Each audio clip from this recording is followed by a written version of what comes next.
Nachdem die Poseidon, der weiße Schwan der Andamanensee, fast 1,5 Jahre lang nicht auf Tauchtour ging, hatte ich einen schrecklichen Traum.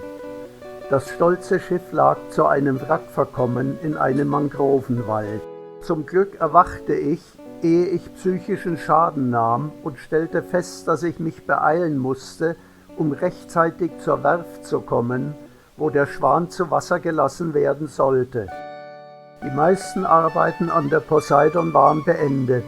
Die ganze Bootsstruktur und der Rumpf waren überholt, ein neuer Schiffsdiesel eingebaut, die Schiffselektrik erneuert und der Dampfer war bereit, die Heimfahrt anzutreten. Natürlich ging der Stapellauf nicht ohne das traditionelle Zeremoniell und ohne die Geister versöhnlich zu stimmen. Also wurde der Bug mit bunten Scherben und Blumen geschmückt, Räucherstäbchen angesteckt und der Kapitän sprach sein Gebet und erwies den Geistern seinen Respekt. Dann lösten die Werftarbeiter die Bremsen und der Schlitten mit dem Schiff bewegte sich langsam rückwärts Richtung Wasser. Der Zeremonienmeister zündete Knallkörper und unter lautem Getöse glitt die Poseidon ihrem Element entgegen und wurde von den warmen Wassern der Andamanensee willkommen geheißen. Das Schiff machte sich dann auf den Weg zu seinem Liegeplatz im Hafen, seltsamerweise mit einem kleinen Umweg. Warum denn wohl? Ach ja, der Dino hatte sich Tauchflaschen mit an Bord genommen, um, wie er sagte, unterwegs den Schiffsrumpf von unten zu inspizieren. Komischerweise irrte er sich in der Route und landete völlig versehentlich in Koh Dok Mai, was eine ziemlich windige Ausrede war. In Wirklichkeit inspizierte er die Tauchgründe und gönnte sich 2 entspannte Tauchgänge.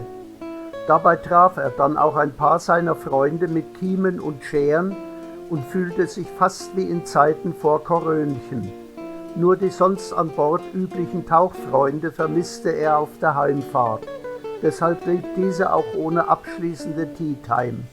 Aber er hat fest vor, das nachzuholen, sobald wieder Gäste an Bord sind.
Im Hafen von Chalong wurden dann die Restarbeiten erledigt.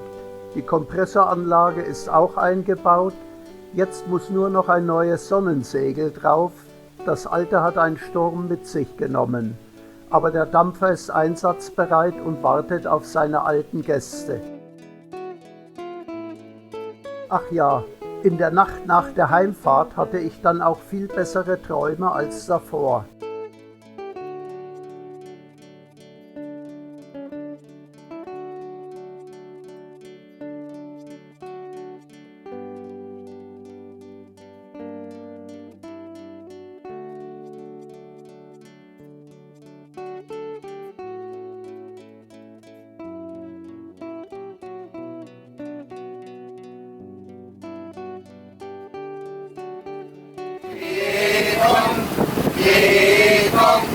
Aber mit Limonen, aber mit Limonen.